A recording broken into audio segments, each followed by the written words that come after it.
Israel's air and missile defense is effectively collapsed. They can't knock down most of what's hitting them right now. But more important, the missiles they're using now, they can fire 10 missiles instead of 100 missiles and do more damage because the payloads are thousands of pounds of explosive, and they are accurate, and they can't be stopped. So you don't have to fire 50 or 100 missiles to achieve your aims. And this eludes people. The second part is that large numbers of the missiles and underground facilities are in eastern Iran. They haven't been touched. They haven't been subjected to any sort of attack at all. So I was listening yesterday evening to some of the people that appear on Fox News. I don't usually listen to Fox very much, but I was warned that Senator Cotton and Senator Hawley would both be on there. And shockingly, they began to talk about, well, it's time for us to declare victory. We've done all we can, and it's time to just declare victory and bring home the men. Okay, fine.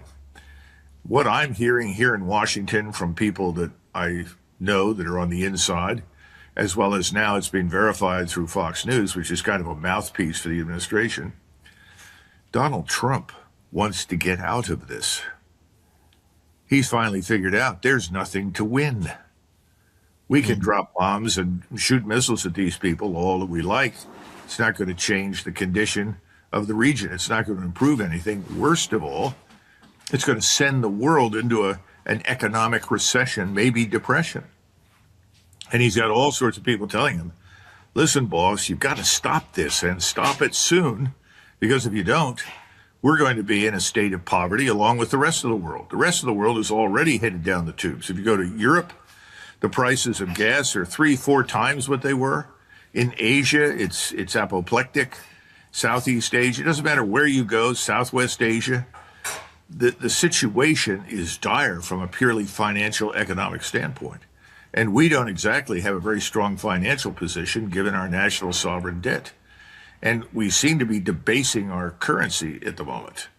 So the whole idea that really underpins the American economy, Darrell, is the petrodollar. And the petrodollar, very simply, is we buy your oil. You live in the Arabian Peninsula. We buy your oil. The dollars that you get from us, you reinvest in our treasuries. And by reinvesting it in our treasuries, we're able to continue an economic expansion. Well, that's over. It's done. Yeah. And how rich are we going to remain without the petrodollar? And I think the answer to that is not terribly good. So I think we've effectively lost this war. I think the Iranians know it. And they are now saying that they've had feelers from us, which I'm sure is probably true behind the scenes. We would like a ceasefire. And the Iranian Revolutionary Guard Corps and the government itself, the armed forces, have all spoken with one voice. There will be no ceasefire. So the real question at this stage is, can Israel survive several more days or weeks of devastating destruction from missile attack?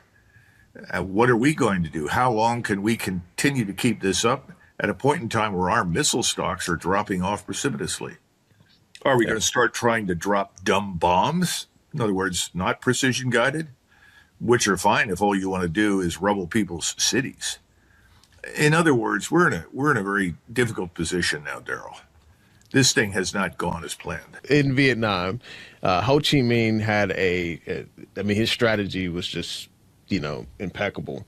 And, right now it sounds like the Iranians' strategy, seems to be really sharp. I mean, obviously their head leader was killed and then his son was replaced and so they had a strategy for succession. And then now they are attacking, to my understanding, they're attacking the nearby neighboring nations and really impacting these infrastructure. So it seems like it's getting to the point where the neighboring nations are really thinking about the implications for them. And so there was a recent article that said the Gulf Cooperation Council are all assessing future and current investments and sponsorships if this war lasts long. And so we've had Saudi Arabia come in, and I guess they pledged $1 trillion or something like that. I think Trump said trillions of dollars. And so, I'm curious in your perspective there on if this goes longer, what implications are there for them, and how does this impact our relations with Saudi Arabia and this whole petrodollar system? Well, there are two things to keep in mind. When there is no strategy in war, there is no end to the war. We never had a strategy. I think the problem in Washington was that, first of all, it's a combination of ignorance and arrogance. We did not have a high opinion of Iran and its military capabilities. We didn't understand Iran. Iran is Persia. It's been around for 2,700 years. This is a large civilizational state. And this state is not going to roll over for Israel or us. And remember that all the demands that President Trump has set forth are Israeli demands. All we have been doing is acting as Israel's enforcer. And Israel's demands were never realistic. Because effectively, you give up not just your uranium enrichment, you're going to surrender your ballistic missile arsenal. You're going to stop cooperating with your friends in the Gulf, whoever they are, and you're going to basically worship at the altar of Israel. You're going to do what we tell you. You're going to accept our military and political hegemony over the region. Well, Darrell, that's not going to happen. That's an impossibility. And we stupidly signed on for these outrageous demands. Now we're trying to figure out how do we back down from these demands and get out of the Gulf. That's very difficult because we've now got an adversary that says, well, you may be finished. We're not finished. And we're going to keep going. So, the picture is very dire because as far as the oil is concerned and the natural gas that we extract from the ground in that region, effectively it's offline. It's not just stopped. In other words, you're not talking about wells that are pumping, refineries that are refining, storage tanks that are being emptied. No, it's over for the moment. In other words, I would say for at least 6 months to a year, most of the oil in the region is offline. It's as though, in your house, you have a circuit breaker and, the current goes out, you go out to the circuit breaker, you hit the switch and they go up. Well, they want to hit the switch and turn on the oil. It's not happening. It's not going to happen. There's talk right now, we have to get back at these Iranians. We'll destroy Karg Island. That's the big oil terminal for the Iranians in the Persian Gulf. And they've made it very clear, if you destroy Karg Island, which is our oil terminal from their oil fields, then we will destroy all of the oil infrastructure in the Persian Gulf. And we've said, oh no, they'll never do that. Wrong. They will do it. Just look at what they've done already, and there's not a damn thing we can do to prevent it. So now we have the rest of the world breathing down our necks saying, if you don't stop this very soon, we're going into a global reset that is economically catastrophic, not just for us, but for the whole world. So I don't think the GCC has much flexibility. And remember, first, it was the British for over 100 years that promised and delivered on protection for these little oil kingdoms, including Saudi Arabia. We agreed privately in the 1930s to protect the Saudi oil resources. Now, what we found out is that we can't do that. We can't shoot down the missiles. We can't bring the Iranians, so to say, to heel. We couldn't even defeat the Houthis. Does anybody remember the Houthis? I mean, this tribe of backward Arabs living in the mountains in southern Yemen that everybody dismissed out of hand as incapable. They shut down the Red Sea. They shut down commerce to the Suez Canal. Why did we think if we could not stop that and defeat those people, how could we possibly take on a nation of 93 million people the size of Western Europe? And these people are very proud.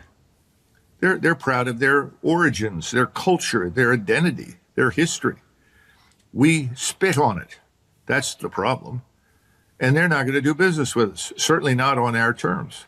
So I think we're going to have to find someone somewhere who can mediate for us. But I think the terms that we will have to agree to, Daryl, are going to be very humiliating for the United States. Now, there is an alternative I didn't discuss, and that is that Mr. Netanyahu, who is the real cause of all this trouble in Israel, could turn to a nuclear weapon because the Israelis have nuclear weapons. And if they used a nuclear weapon against Iran, I think the world changes profoundly. Yeah. And I don't even want to consider the possibilities of what could happen after that, but they could include a nuclear catastrophe for Israel, because there are many people in the world who will not tolerate this. And I'm not sure that President Trump has Mr. Netanyahu under his authority. It looks an awful lot to me like Mr. Netanyahu is in charge of President Trump. Yeah. Yeah, that's definitely something that, we hope and pray does not lead to that. So curious on regime change. So this has been a constant narrative, and, there's a narrative that we're trying to change the regime. We had this in Venezuela, then you go, throughout history, we had, I think there was a meme going around. We spent trillions of dollars for regimes change in Afghanistan, only for the Taliban to be back in charge of Afghanistan. This regime change narrative, what happens with this? So are we just being fed bullshit pretty much? Well, I think that's a 99% probability. Absolutely. First of all, let's keep something in mind. We did not change the regime in Venezuela. What we did is we paid off people millions of dollars to let us come in and kidnap Mr. Maduro and his wife and bring them back to the United States, ostensibly for trial and incarceration. What about Venezuela? Venezuela is unchanged. The same government is there. All the people that commanded the police, the armed forces, everyone who runs the economy or has his hands in it, they're all there. Nothing has changed. So what did we do? Well, we basically said we're going to steal the oil. Every time you fill another tanker with oil, we're going to take it and we'll decide what to do with it. That's not a regime change. The last time I looked, that's called piracy. So there's been no regime change in Venezuela. And of course, if you were really interested in dealing with the drug problem and the drug cartels and the fentanyl and everything else that people rightly complain about, you would have looked at Mexico, not Venezuela. Venezuela's role in all that is minuscule. And most of our problems emanate from Mexico.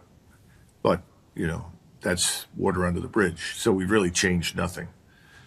So now we're talking about a place called Iran and changing the regime there. And that never had much chance of occurring.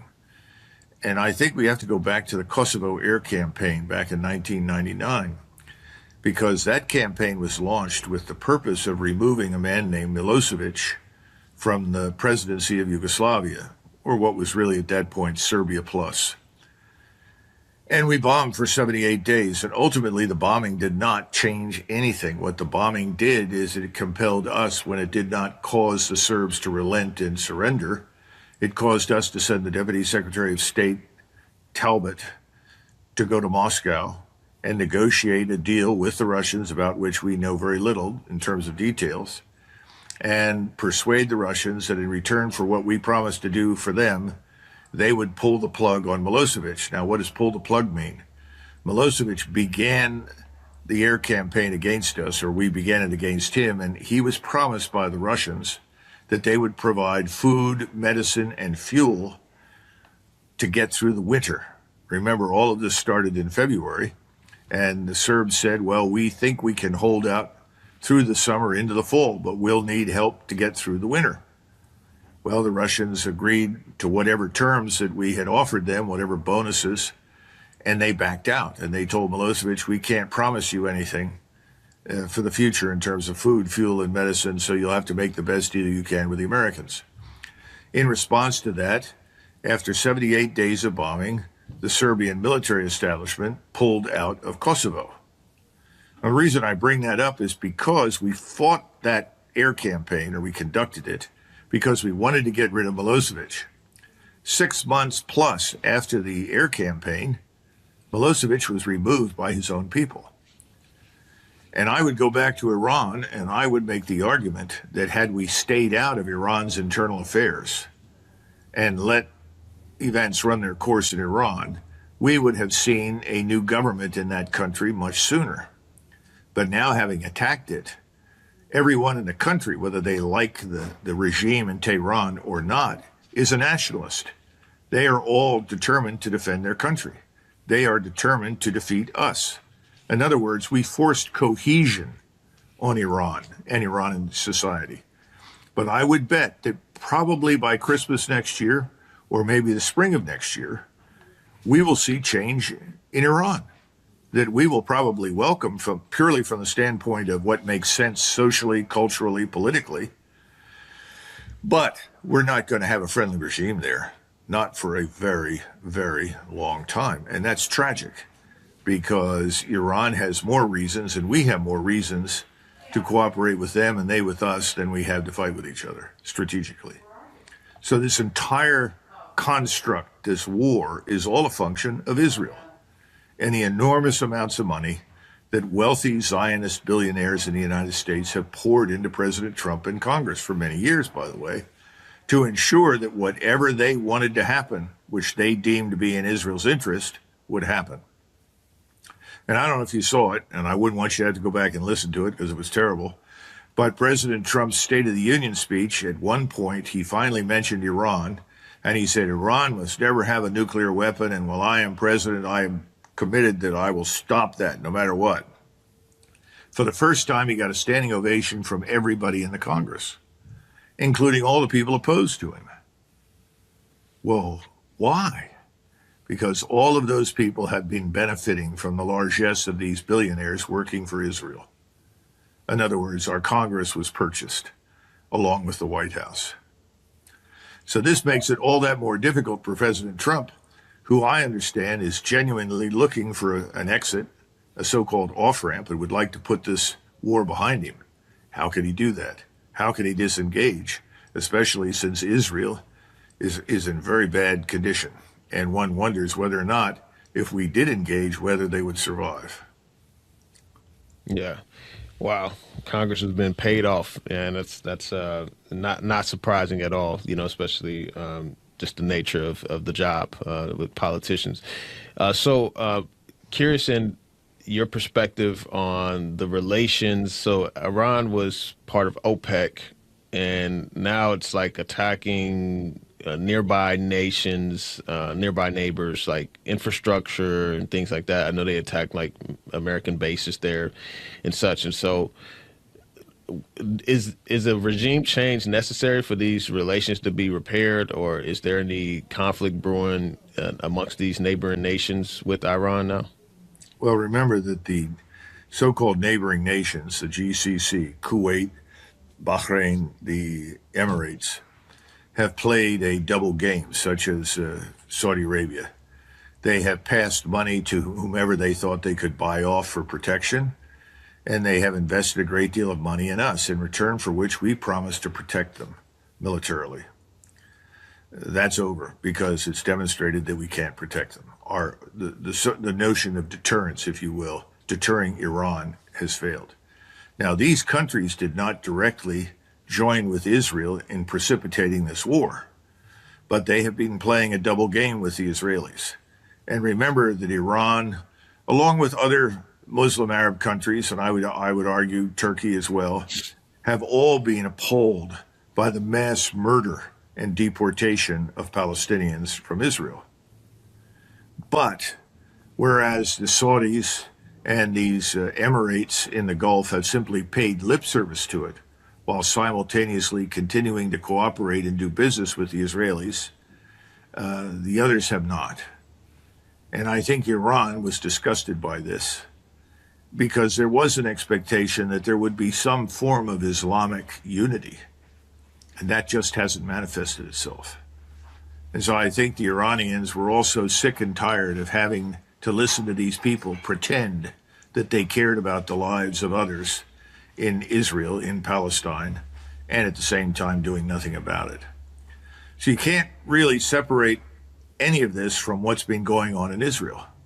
And what begins after 7 October, this massive deportation, extermination campaign, call it whatever you like, that cannot be viewed as distinctly separate from everything else that's happening.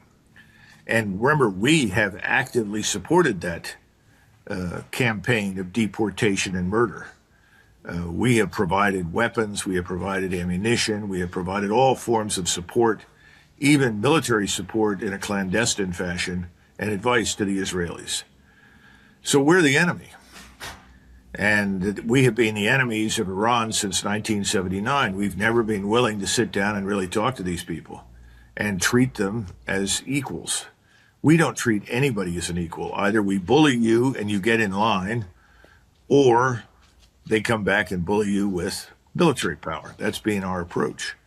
I think the world is sick of it. And I think the Iranians have a lot of support around the world because they see Iran as standing up to the bully. Mm-hmm. So all of this plays into the psychological aspects of the campaign. It's also why it's so difficult to stop. And I'm sure you heard President Trump recently came on, and I think it was on an airplane, maybe it was Air Force One. He was questioned, and he described the Iranians as among the most evil people on earth. What? Wow. Why? Oh, they chop the heads off of babies. What? No, that's not true. And we also know that however horrific that Hamas attack was on 7 October, what the Israelis did, it took that and magnified it and exaggerated it out of all proportion to reality. Trump has signed on for all this inflammatory rhetoric of hatred that he's borrowed from Mr. Netanyahu. I mean, it's catastrophic. How do you make peace with people when you talk about them in those terms? Mm-hmm. He's made it very hard. Yeah, for sure. So the narratives around our munition stockpiles being low, and I bring this up because, I've had some people, kind of challenge me on the Strait of Hormuz, like, oh, we're cutting off China. And I'm like, okay, well, China refines 90% of the world's rare earths, and those are used in our missile defense systems and things of that nature. And so I'm curious in your perspective on China's role, and then also is our munitions situation, is that dire? Where does that stand? Do you know?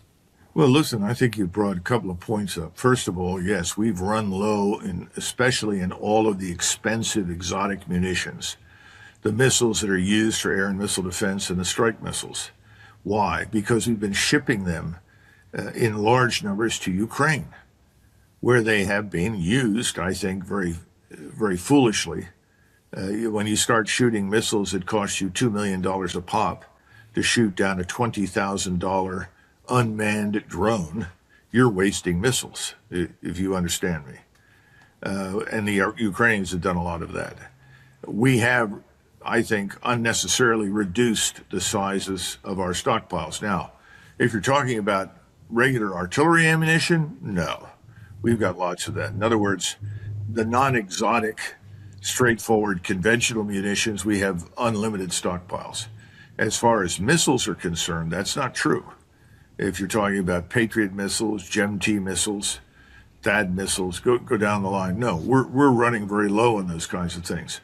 And that's why I started off by telling you Iranians have invested for the last 20 years in this enormous missile arsenal of 45,000. And they had the luxury of throwing away large numbers of missiles at the beginning in order to exhaust the missile defenses. Because anytime you try to shoot down an incoming missile, you're inclined to shoot at least 2 missiles at it. Well, that's a losing proposition. Just run the math. You're going to lose that battle. Inevitably, you're going to run out of missiles before the enemy who's throwing missiles at you does. And I think that's what's happened in the Gulf. Now, can we make up for that shortfall? Yes, but it's going to take time. China, for instance, builds 1,000 missile or rocket motors in a day. Think about that. We produce 100 missiles of all types in a month. Wow. Are we going to keep up? I don't think so. So I think privately, behind the scenes, the president's being told, our stocks are dangerously low. If we keep this up and we have to suddenly confront the Chinese, the Russians, or any near peer, we're in trouble. I mean, don't you remember during the Ukraine war, especially during the first 2 years, every other week or so, someone would come on and say, the Russians are running out of ammunition. The Russians are running out of missiles. The Russians are losing hundreds of thousands of men. Well, it was all crap because the Russians had a manufacturing base that they rapidly invested in and brought up to full strength. And so they could outproduce anybody fighting them. And in today's world, that's critical in order to fight and win a war. We have always been very oriented or postured for the short war. That's the way we think. Now, we think that way, Daryl, because we are primarily a maritime power and an aerospace power. We don't maintain large land forces. We are not a continental power. The Germans, the Russians, the Chinese, the Persians, the Indians, all of these states have maintained large armies. They have to. They have large areas to defend. Iran is half the size of India, and Iran is roughly the size of Western Europe. It's a huge difference. We don't do that. So we're very comfortable with ships and airplanes. But ships and airplanes alone do not win wars. We've always gone through this argument. Well, in 1942, then General Arnold, who was officially the Deputy Chief of Staff for the Army Air Corps for George Marshall, said, it is conceivable for the first time in history that we could bomb the Germans and Europe so heavily that we may never have to put a soldier on the ground. Well, that was fantasy. 2 years later, what did we do? We had to land at Normandy. Every time we write off the possibility that we're going to have to use ground forces, we've made a terrible mistake. We did that in Vietnam. We threw large quantities of aircraft and bombs at the enemy and finally said, nope, that's not going to work. We'll have to go in on the ground. Now, the problem is that we don't have the ground forces to send, Daryl. We just don't have them. The army that I left back in 2004 was a fraction of the size of the army I'd served in 1990 and 91 when we fought Desert Storm. We put 300,000 troops on the ground. We had almost 800,000 men on active duty in the Army. Now, if we go back and look at what we did in 1990 and try to do it today, first of all, we don't have the troops. And secondly, the satellite-based intelligence and reconnaissance capabilities would reveal where we are immediately. And thanks to Iran's heavy investment in precision-guided missiles, they would destroy us in the port or on the ground wherever we landed. That needs to be understood. Warfare has changed. Yeah. Yeah, for sure.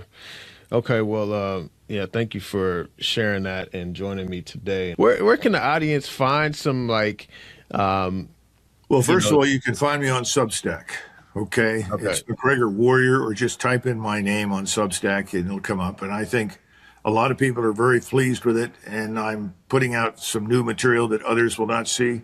So I recommend Substack. Okay. The other part, I'm on X quite a bit, easily found. And there's something else. I do a lot of these interviews, and most of them can be found on YouTube, even though YouTube has tried to suppress me for obvious reasons. They're very pro-Israel and pro-war and pro-so forth. And not that I'm anti-Israel, I'm not. I just think the war is a stupid idea. Yeah. But, in the final analysis, just make sure you type in Macgregor, Macgregor, and then you'll get to me. Okay. That's good. And any tips for navigating all the propaganda? I mean, there's so much propaganda out there, and understand if you're investing, in addition to investing in precious metals and resources, I would definitely invest in oil. People need to understand this oil crisis is not going to go away anytime soon. Even if the whole war stopped and we agreed to completely leave the Gulf tomorrow morning, the oil is offline for months and months and months.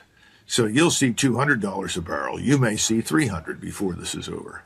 So what I would urge people to put their money into oil. And one quick point on rare earths.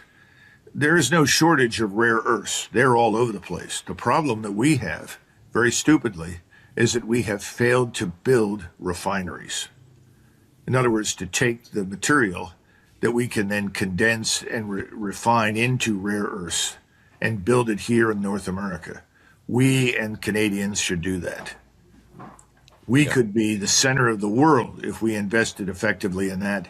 And we have all these wonderful waterways that carry freight.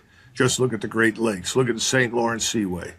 Look at the rivers that run to the west out of Canada and the United States.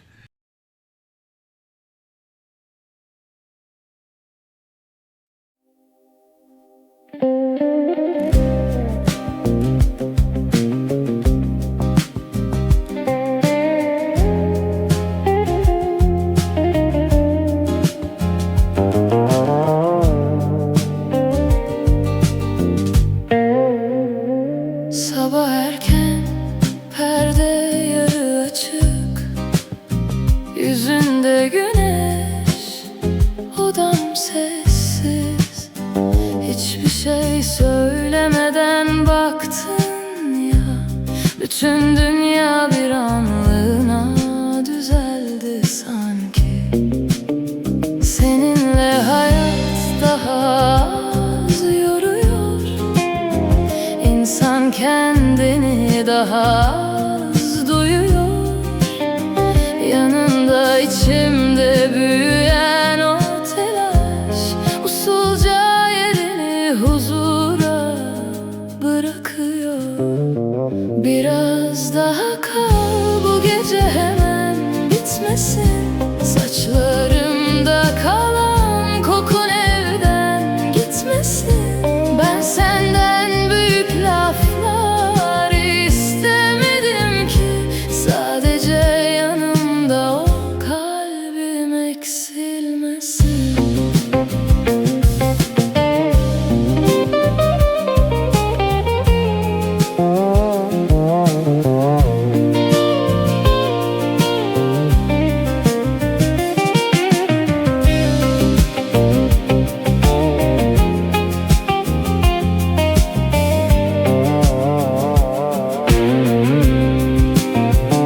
Dışarıda yağmur ince ince yağsa da, bizim evde zaman başka akıyor.